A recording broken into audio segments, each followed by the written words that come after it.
Nos ocupa hoy hablar en el nombre de Jesús y vamos a ubicarnos en el libro de San Mateo, capítulo 5, versículo 48. Esa es la lectura bíblica.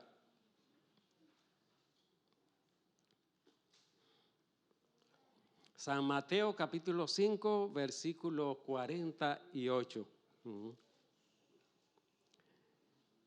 Dice la palabra de Dios: Sed pues vosotros perfectos, como vuestro Padre que está en los cielos es que. Hermanos, nada de lo que está escrito en la Biblia está escrito en el vacío. Hay un porqué.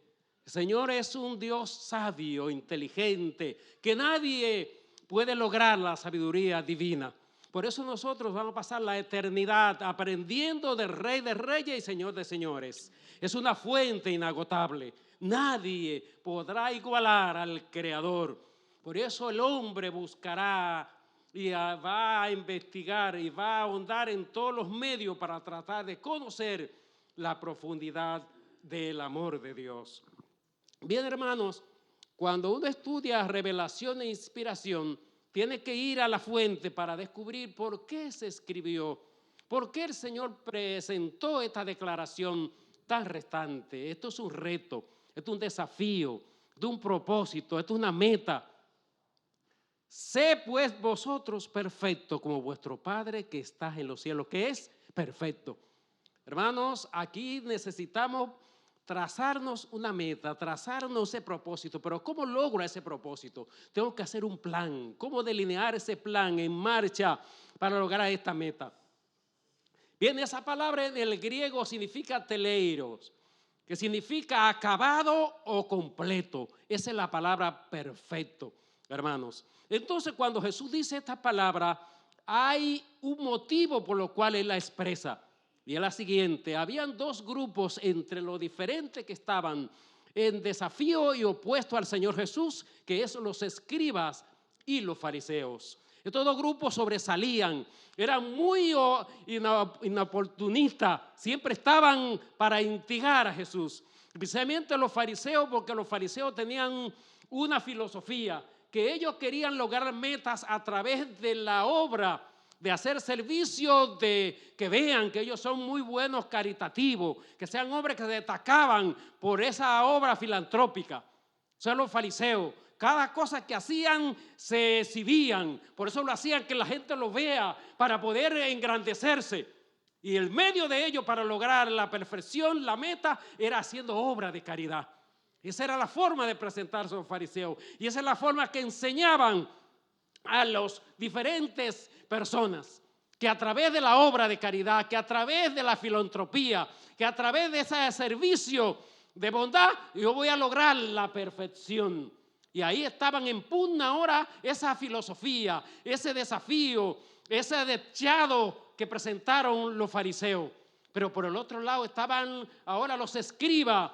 Los escribas tenían otra filosofía también para poder lograr la perfección. Y ellos tenían sus estándares como lo tenían los fariseos. El estándar de los escribas era el siguiente: que ellos, escribiendo siempre detalles que iban en contra aún de la ley de Dios, de los escritos divinos, ellos querían poner unos estatus, unas millas, unos desafíos, que a través de esos desafíos que ellos ponían, de esa escritura, entonces vamos a lograr la perfección. Es como ellos decían, lo que ellos decían: no, corriendo hasta tal lugar, llegando a tal espacio, ocupando tal lugar. Es la forma de los escribas.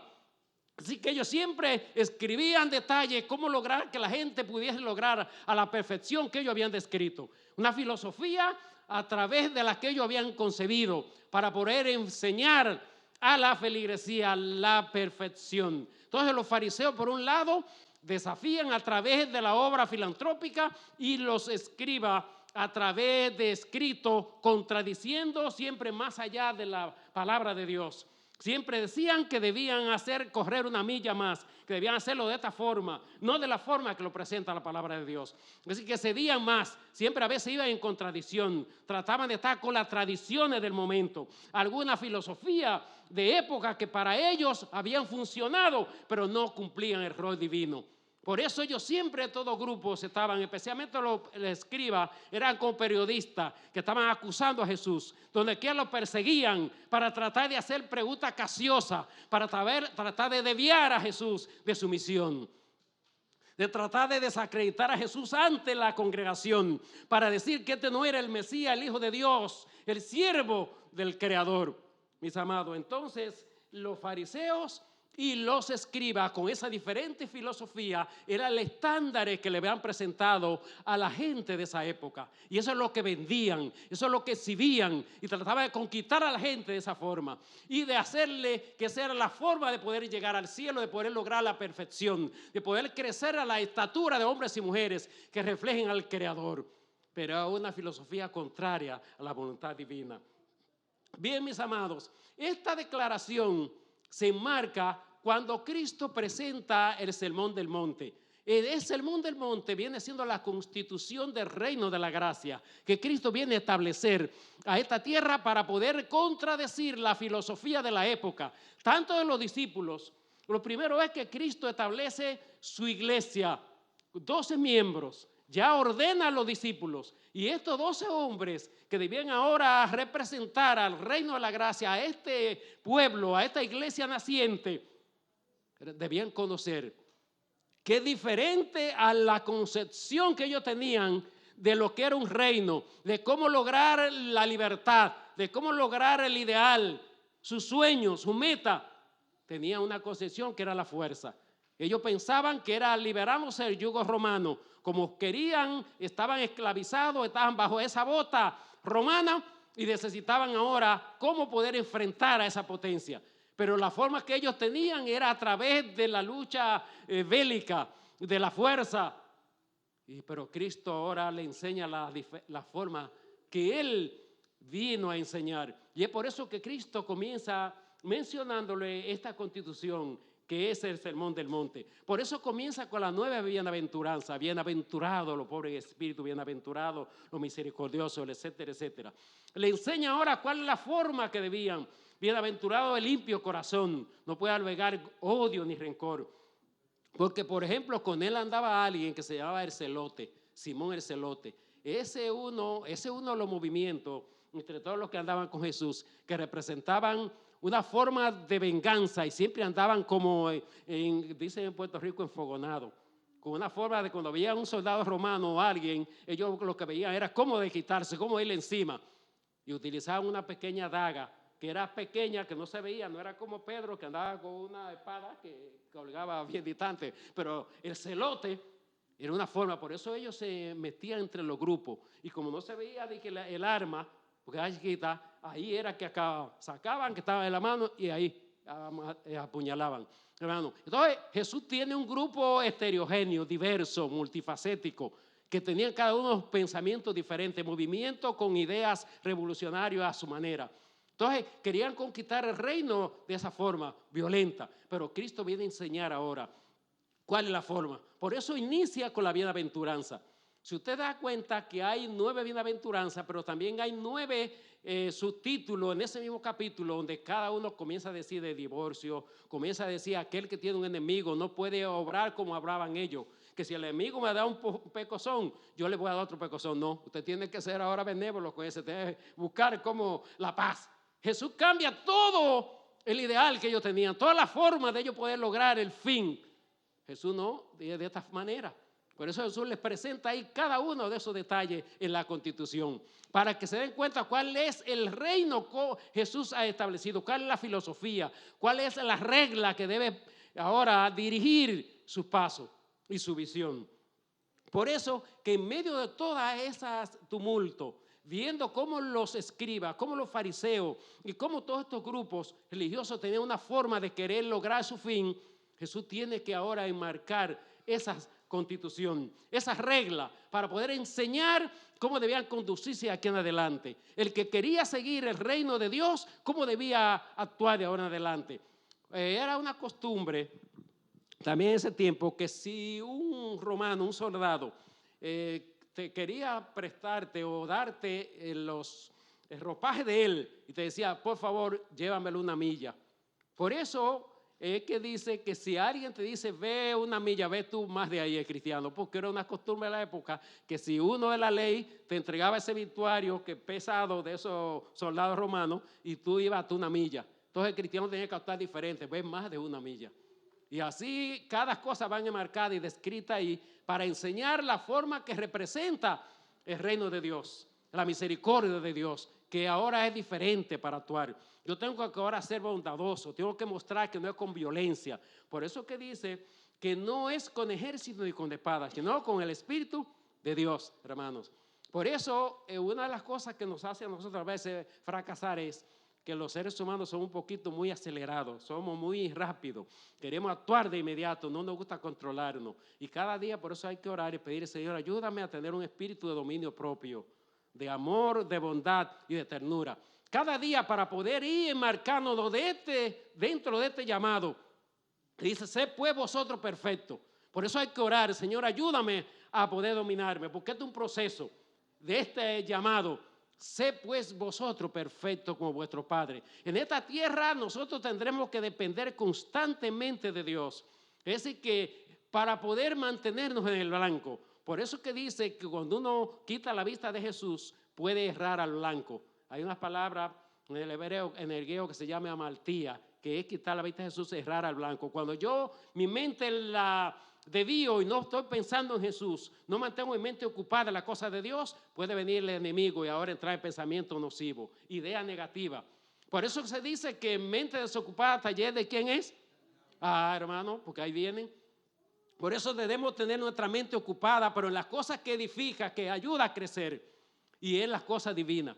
Hermano, y se ha comprobado en la psiquiatría, en la psicología, que cuando usted medita en Dios, a veces alguno de ellos quiere desviar de la meditación a otra cosa. Pero cuando yo me dedico, cuando yo oro, necesito darle tiempo a mi Dios. Yo no debo pararme de una vez, debo esperar, Señor, háblame. Y en la quietud, el Señor va a ayudar a que mi mente pueda rejuvenecerse, que mis neuronas, las conexiones neuronales, se puedan, mis amados, reconstruir con cosas buenas. En la parte divina. Acuérdense que, mis amados, nosotros tenemos que trabajar sobre eso para tener más paz y para poner más tranquilidad y para poder percibir mejor esa relación con nuestro Dios. Porque Dios quiere hablarte a ti, pero a veces nosotros por la prisa y porque hablamos mucho y no le damos oportunidad a Dios, no podemos percibir el mensaje que nos quiere darnos a nosotros. En la quietud del Señor te habla. Por eso hay que darle tiempo a mi Dios. Vamos a escucharle, Señor, háblame. Como dijo Samuel, tu siervo escucha. Hermano, y usted va a haber crecimiento, va a haber respuesta. Hay personas que a veces se cansan de orar y dicen, oye, pero no me hablan, no escucho esa cosa.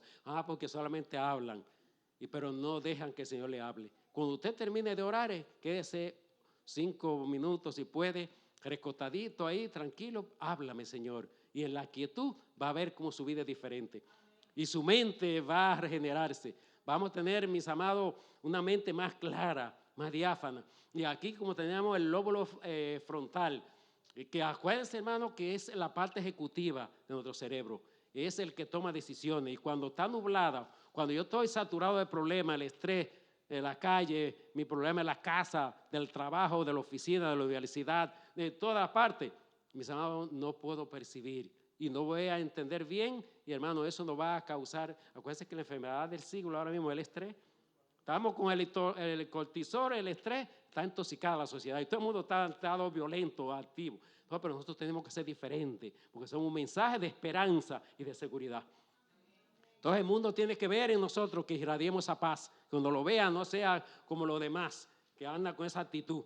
Entonces, hermano, eso es importante. Por eso Jesús ahora le enseña la bienaventuranza, le enseña que cómo debe obrar a través de la tranquilidad, a través de la mansedumbre, a través que hay que pensar antes de actuar, que no es como ellos quieren una vez que todo va a arrancar, es dar de inmediato, porque nosotros siempre queremos resolver las cosas a nuestra manera, pero una vez violenta. Entonces Jesús ahora enmarca la constitución para los 12 discípulos, la iglesia naciente, pero también le marca para los que estaban escuchando, para que entiendan que para conquistar, que el reino que Cristo viene a presentar no es liberar a Israel del yugo romano. que eso no es de un yugo peor del pecado, que aún va a trascender y va a poder librarse de lo que sea de ellos, pero ahora es diferente. Es para que tengan salvación, pero una salvación para gloria de Dios. Entonces, hermanos, por eso el Señor le establece las reglas de juego, cómo deben actuar, cómo debe ser la forma ahora de vivir, cómo deben conducirse, cómo deben tratar aún a los enemigos, cómo usted debe ahora relacionarse con los demás. Debe sacar tiempo para escuchar, debe sacar tiempo para convivir con los demás. A eso ahí está marcado, todo detallado en esos 48 versículos. Pero mis amados, el énfasis de Jesús está desde el 21 hasta el 47 y la conclusión de todo eso está en el 48. Por ejemplo, el 45 tiene un énfasis especial. Usted y yo tenemos una identidad, y esa identidad que representamos usted y yo es el nombre de cristiano. Cada uno de nosotros decimos por ahí cuando le preguntan o si requieren una información que tenga que ver con nuestra postura, con nuestras creencias, yo soy cristiano. ¿Y quién es usted? Ah, es adventista. La iglesia adventista tiene una proyección muy buena, positiva a nivel del mundo, por la forma que administramos y cómo dirigimos cada una de las cosas. Pero entonces, usted está poniendo ahora mismo, es representante de Dios. Y es por eso que dice el versículo 45, para que seáis hijos de vuestro Padre que estás en los cielos, que hace salir su sol sobre malos y buenos, que hace llover sobre justos e injustos. Hermano, aquí se va usted a diferenciar en la oficina, en la universidad, en la calle, donde usted esté, de cómo va a actuar el otro, porque el otro cuando le hacen algo, ya ese va a encoger, si no es cristiano, y va a actuar de una manera y posiblemente se le guarde algo, algún rencor. Pero aquí el Señor le está diciendo, si usted dice que es hijo de Dios, va a ser que vean cómo actúa. Que usted no puede, no, yo le voy a dar esto si Él me dio algo. Si no me dio, por eso dice que a los enemigos que mejor debemos, hay que orar por ellos, orar pero sin nada en reserva, orar con una franqueza para que el Señor allane el camino. Porque como seres humanos se hace un poquito difícil de alguien que tal vez lo haya herido usted de inmediato así, pero si usted comienza a orar, allá anda el camino para poder, si tiene que pedir perdón, si tiene que cobrar. Hermano, entonces por eso Jesús dice, para que vea la diferencia de que soy hijo del Padre Celestial, porque en ese tiempo la época era que, ¿qué hacía? Era ojo por ojo, ¿y qué? Y diente por diente, hermano. Usted me miró mal, pues yo lo voy a mirar mal. Posiblemente no lo voy a mirar más y no lo voy a un pecozón para que usted vea que a mí no se me mira. Hermano, esa actitud que usted vea la sociedad violenta y cada día que está. Entonces en la época esa era la forma. Entonces como cristianos ahora vivimos una sociedad también que está permeada de violencia. Y nosotros somos los pacificadores. Somos los hijos de Dios que debemos llevar un mensaje de esperanza. Pero eso tiene que verse en usted, que reflejemos esa actitud. Y para poder lograr eso hay que depender de Dios, hay que entrar en intimidad con Dios. Señor, ayúdame a poder cultivar esta paz y ese dominio propio, que en medio de la provocación yo pueda mantenerme sereno y sepa cuándo hablar y cuándo callar. Hermano, porque no es fácil. Por eso vivimos en un mundo que está muy convulsionado, que está muy violento, y es importante necesitar mantenernos conectados con Jesús. Por eso, hermano, la declaración que dice en el libro de Juan, capítulo 15, versículo 4, el que está en mí y yo en él, este lleva ¿qué? Mucho fruto, porque separado de mí, ¿qué? Nada podéis hacer. Hermano, aquí no es que lo que yo estudié hoy me va a servir para mañana. Yo tengo que cada día ir a la fuente para poder mantenerme enfocado y mi mente ocupada en las cosas de Dios. Y así yo voy a lograr avanzar cada día para poder mantenerme en la línea, en la meta, hermanos. Por eso la palabra perfección, perfecto, es una meta, es un propósito. Para yo ir a lograr eso, que Cristo me ayude en ese caminar, es un proceso, es un caminar. Yo cada día tengo que avanzar, tengo que delinear un plan para mantenerme. Entonces yo tengo que sacar tiempo para mi Dios, para esa fuente inagotable, para que Él me pueda dar la fortaleza, que en medio de la provocación yo pueda mantenerme quieto y avanzando para la gloria de Dios.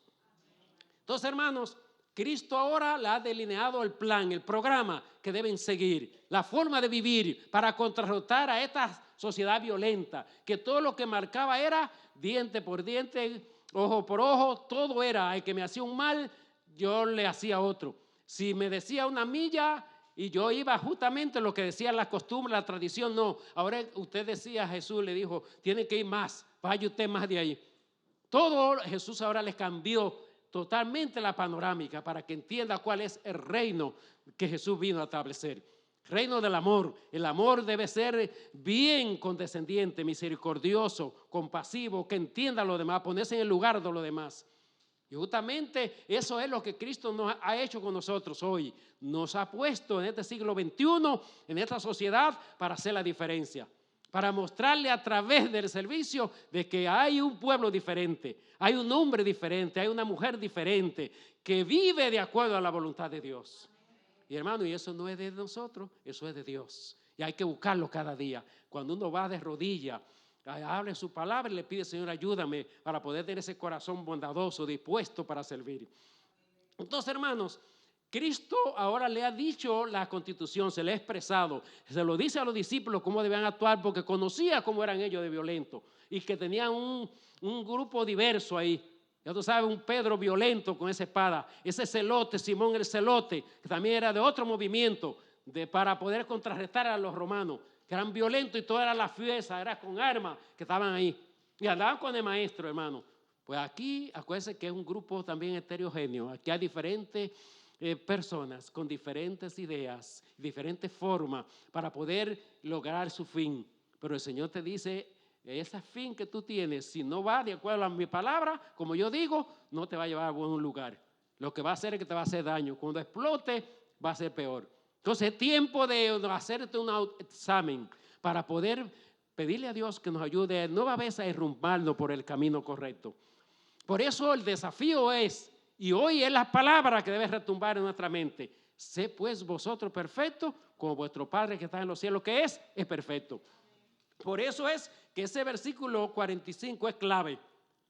Si soy hijo del Padre, debemos actuar como Él.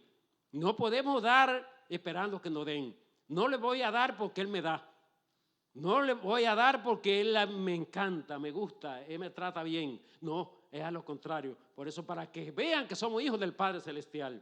Eso es el versículo 45. Y a Jesús por eso le marca esa decisión. Especialmente ese versículo 48 es la conclusión. Desde el 45 hasta el 47, el desafío. Mire cómo sigue diciendo.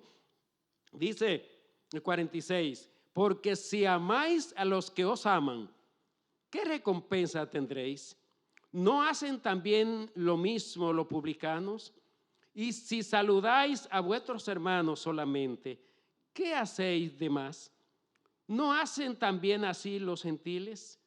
El Señor le está enumerando el común de la vivencia de esa época. Todo el mundo busca a su clase para saludarlo. Le voy a dar a déjame juntarme con de mi clase, de mi amigo, me cae bien. No, generalmente hay que buscar al que le cae mal. Ore por él y trate de buscarlo, denle el abrazo. No, y en la Santa Cena, a los previos a la Santa Cena, busque lavarle los pies, no a su amiguito, no, busque a aquel que no es común que usted la cosa, porque está buscando, abriendo puertas, eso le crea una impresión, le va a ayudar. Oye, ¿cómo que me buscaste a mí? No, hay que trabajar con eso porque estamos para poder lograr ese camino y acercarnos. Acuérdense que nosotros nunca por nosotros mismos lo vamos a lograr, con la ayuda de Dios. Y Cristo va a completar lo que nos falta, porque es una lucha. Por eso Pablo decía, cada día que yo muero. Y el cristiano cada día tiene que morir. Hay que llevarlo ante la cruz. Y es por eso que es una lucha de cada día. Entonces, por eso la palabra griega teleios, que dice acabado, completo. Pero hay una palabra que se divide esa palabra en dos, telos, meta, propósito. Entonces usted se pone este propósito, se pone esta meta. Yo voy a crecer de hombres y mujeres a la semejanza de Jesús. Pero para eso requiero envolverme en las cosas de Dios. Cada día ceder el trono. Señor, ayúdame. Por eso mi mente tiene que estar ocupada en las cosas de Dios. Yo tengo que cada día estudiar la palabra de Dios. Por eso en el libro de 2 de Corintios, capítulo 3, versículo 18, dice lo siguiente, dice que debemos contemplar. Vamos a leer esa declaración. Es importante. En la contemplación, hermanos, está, es decir, una forma de poder imitar a ese modelo. Y es importante que nosotros podamos contemplar. Por eso en la misma, la psiquiatría y la psicología utiliza la contemplación y se ha dado cuenta que los recursos divinos sea una bendición para ayudar con su paciente. Y nosotros tenemos que trabajar, mis amados, con esto. Hoy si dice la palabra de Dios, vamos a leer aquí en Segunda de Corintios, capítulo 3, versículo 18. Dice, por tanto nosotros todos, mirando a cara descubierta, como en un espejo, la gloria del Señor, somos transformados de gloria en gloria en la misma imagen, como por el Espíritu de Dios. Hermano, la contemplación. Por eso el salmista David, que tenía que estar caminando en el desierto, él anhelaba siempre ir al templo. Recuérdese que no es como ahora que usted y yo tenemos la tecnología, que podemos ver y tenemos una Biblia. En ese tiempo no había, apenas habían 3 rollos. Uno lo tenía el sacerdote, otro lo tenía el rey y otro lo tenía el profeta. Así que para usted escuchar la palabra de Dios tenía que tener contacto con uno de esos lugares. Usted estaba nada más, por eso los primeros 25 siglos era repetición de boca en boca. No había nada escrito. Por eso después se escribe, después de 25 siglos, el Pentateuco, que son los 5 primeros libros. Entonces, es la repetición. Por eso usted ve que dice en Deuteronomio, y la repetirás a tus hijos a la salida, por la mañana cuando se levanten y también en la tarde. Y la pondrá en los linternos de la puerta, ahí en la entrada, para que usted viendo eso se le grabe y usted se da cuenta del contacto con su Dios. Hermano, ahí está el crecimiento, mi relación con Dios cada día, mi compromiso con Dios, para poder avanzar. Sé pues perfecto. En la parte teológica se divide en 3 partes. Esta parte de la perfección. Tenemos 3 pasos. Es lo que se llama primeramente justificación. Que la palabra justificación se da en 2 formas. Justicia imputada y justicia impartida. Esa justicia imputada e impartida la describe la sierva de Dios en el libro, libro que dice el maestro, dice ese libro de la lección del maestro, dice en la página 251 hasta el 253, dice que Cristo ejemplificó la ley con el ejemplo y el precepto. Cristo lo que decía lo vivía. Es decir que lecciones del maestro, entonces debemos nosotros tratar de cada día vivir el evangelio mostrando con el ejemplo y el precepto. Por eso si yo solamente hablo, pero mi ejemplo no va de acuerdo con lo que yo hablo, no surte efecto, hermano. Por eso mi testimonio va a confirmar, y eso es. Entonces, dice que esa forma de Jesús vivir está demostrando que el cristiano que depende de él y que sigue su forma, recibe las 2, la justicia imputada, que es la vestimenta de justicia cubierto con su justicia, y la impartida, que cada día creciendo, que se da de la segunda forma, que es santificación, que es crecimiento. Esa es la segunda. Entonces la primera forma es justicia imputada, intronizando a Cristo en mi vida. Cuando yo conozco a Cristo, Cristo ahora me cubre con su justicia y me hace ver de una manera, ahora me da un registro en blanco para que yo pueda ahora llenarlo con obra de justicia, caminando a su voluntad, y que Él por su gracia sea que lo vaya haciendo en mí, vaya cambiando en mi mente todos esos hábitos malignos por hábitos buenos que me asemejen a Jesús, que cada día me ayuden a caminar en esa dirección. Entonces, el primer paso, la justicia imputada e impartida, que es ejemplificando mi vida cristiana, que no solamente yo leo, me informo de la palabra, sino que lo practico en mi vida, que vean, esa es la imputada y la impartida. Y santificación va en esa misma, es decir, creciendo. Ahora yo voy cada día mejorando por la gracia de Dios, porque el Espíritu de Dios me ayuda a que vaya madurando, a que vaya creciendo, que vaya perfeccionando todas esas partes negativas, todas esas tendencias que me llevan al mal y que me quieren alejar del blanco. Pero con la ayuda de Dios se da ese segundo proceso, que es santificación.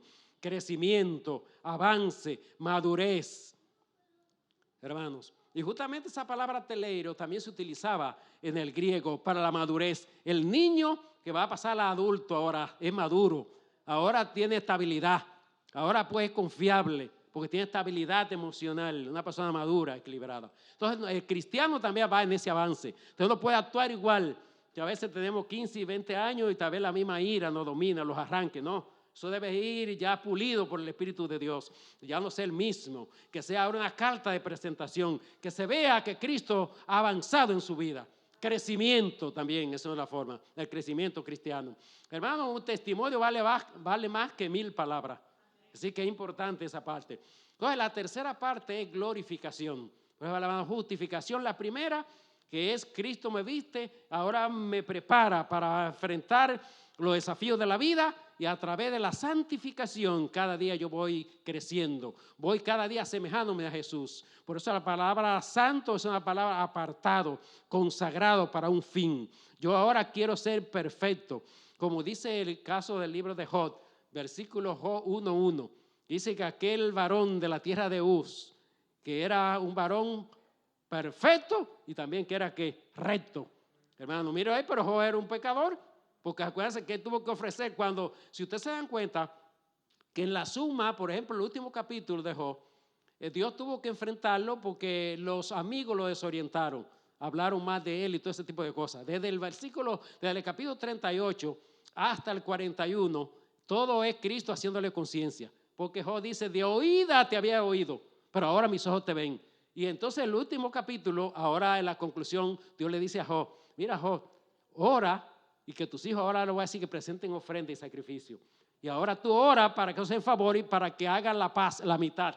Y ellos puedan recibir su merecido. Que entiendan que tú servías verdadero Dios. Que no era porque tú te habías desviado del camino de Dios lo que te había llegado. Parte del problema es que podemos cada uno de nosotros pasar por situaciones, pero nos pueden ayudar para crecimiento espiritual, para madurez. Hermano, y la conclusión. Y sin embargo, mira cómo Dios dice de él. Job, un varón perfecto y qué, y recto, hermano. Que digan de ustedes lo mismo y de mí. Decir, debemos pedir a Dios cada día que eso suceda. Entonces, hermanos, la justificación. Cristo me viste con su justicia y se da de las dos formas. De lo que se llama justicia imputada, me viste con su traje de justicia, me limpia y ahora me va justificando con la vida nuestra. Cada día yo imitando a Jesús. Se da el paso a la santificación, crecimiento, madurez y glorificación, que es, hermano, cuando ya Cristo esté entronizado fijo en nuestra mente, que Cristo nos venga a reclamar como suyo para ascender al reino de los cielos. Hermano, esta es una lucha de toda la vida. Mientras estemos en vida, tenemos cada día que morir, como dice el apóstol Pablo. Debemos avanzar, crecer para la gloria de su nombre. Debemos estar ocupados en nuestra salvación con temor y temblor. Nuestra vida debe estar ocupada en las cosas de Dios. Por eso Cristo debe ser el centro de nuestra vida. Por eso dice el apóstol Pablo en el libro de los Efesios, capítulo 3, versículos 17 y 19. Habite Cristo por la fe en vuestros corazones, a fin de que cimentados y arraigados en amor, seáis plenamente capaces de comprender con todos los santos cuál sea la plenitud, la longitud y la anchura del amor de Dios, que excede a todo conocimiento para que sea lleno de toda la plenitud de Dios. Hermano, es importante que estemos ocupados en la palabra de Dios. Dice la sierva de Dios en la introducción del deseado de toda la gente, en cada ser humano, sin distinción de raza o posición social, hay un deseo de algo que no posee hoy por hoy. Y ese deseo ha sido implantado por un Dios de amor para que el hombre no se sienta bien con la condición actual, sea buena o sea mala. Cada día tú tienes que conocer que hay un vacío, que hay que llenarlo con la eternidad, que hay que buscar de Dios, que las únicas palabras que llenan son estas palabras, la palabra de Dios. Son las que sanan. No hay panacea en esta tierra. Todo es efímero, es pasajero, pero la palabra de Dios llenan, hermanos. Por eso debemos buscar al Creador y debemos seguir su ruta para poder, amados, crecer en la gracia y ser hombres y mujeres diferentes, que podamos ver y demostrar ante esta sociedad violenta de que Cristo vive en nosotros y que ha hecho cambio para que ellos también sigan ese sendero que usted y yo dejamos en la sociedad. Dice en el Salmo 42, lo siguiente. Este salmo se escribe prácticamente en el exilio. Los hijos de Coré, añorando su tierra, donde iban al templo a adorar, y ahora estando en una tierra extraña, donde no hay un templo, donde no tiene esa compañía, donde no vienen cantando una semana para venir en la fiesta de la Pascua, que venían cantando, y además que ellos cantaban en el coro, y ahora anhelaban, y hay un vacío en su ser. Aquí casi todos los que estamos aquí somos extranjeros, y a veces anhelamos nuestra patria, nuestro hogar cercano, nuestras amistades, ese entorno en el cual crecimos, y hay una añoranza, hay un pequeño vacío de esa amistad. Y entonces comienza diciendo, así debemos también nosotros anhelar la presencia de Dios, como dice aquí este salmo. Como el ciervo brama por la corriente de las aguas, así clama por ti, oh Dios, el alma mía. Mi alma tiene sed sed de Dios, del Dios vivo. Anhelaban, estando fuera, hermanos, donde no tienen el rollo, no están en el templo, donde ahora tienen que haber cuando alguien, si pueden escuchar palabra de Dios. Hermano, tú y yo podemos vernos en momentos así vacíos, pero Dios está dispuesto para ayudarnos. Vamos a ser, hermanos, los medios para poder tener esa fuente, esa conexión divina. Vamos a llenarnos de la palabra, aproveche el tiempo, lea la palabra de Dios, estudie en oración y va a encontrar cada día de esa bendición divina. Y pueda decir, como dijo el poeta, no importa que esté lleno de aspereza el camino que tienes escogido, ni que muchos en él hayan caído. Cristo te ha ungido, caballero, para que este mundo agonizante, enfermo de pecado, te llegue predicando hora tras horas la divina palabra redentora por la cual tú fuiste salvado. Dios te bendiga en esta hora y nos ayude cada día a poder abrir el corazón en Jesús y pedirle que nos dé un corazón renovado, podamos vivir con Él por la eternidad. Y podemos decir, como dice el Salmo 51:10, que era en mí, oh Dios, un corazón limpio y renueva ¿qué? Un espíritu recto dentro de mí. Hermanos, sed pues vosotros perfectos como vuestro Padre ¿qué? De los cielos es perfecto. Recuerden que eso no se alcanza hoy, eso es una lucha de cada día. Debemos cada día esforzarnos en el nombre de Jesús y podemos lograr la victoria para su gloria y su honra. Puestos de pies, hermanos, vamos a pedir eso al Todopoderoso para que nos ayude a lograr la victoria y podamos crecer en su nombre. Podamos poder ser carta leída, que el mundo vea que somos seres humanos, aunque somos como ellos físicamente, pero hay una diferencia, es que Cristo ha penetrado en nuestro ser y ha marcado la diferencia para poder enseñar a este mundo a tener una mejor vida. Oremos, hermanos. Eterno Padre, gracias te damos por esta oportunidad de compartir tu palabra con la iglesia de Boca Ratón. Que tu Santo Espíritu pueda reavivarnos, despertar el interés, que haya hambre en cada uno y buscarte con anhelo, con esa sed, oh Dios, como el ciervo en el desierto. Que te busquemos cada día, que al abrir la palabra sea hambriento y podamos llenarnos de ella para crecer y madurar y poder, oh Dios, caminar en dirección a ser perfecto como tú nos mandas que lo seamos. Que este mundo vea en nosotros que somos cristianos, que reflejamos la imagen divina. Bendice a esta iglesia, bendice a cada hermano, cada familia.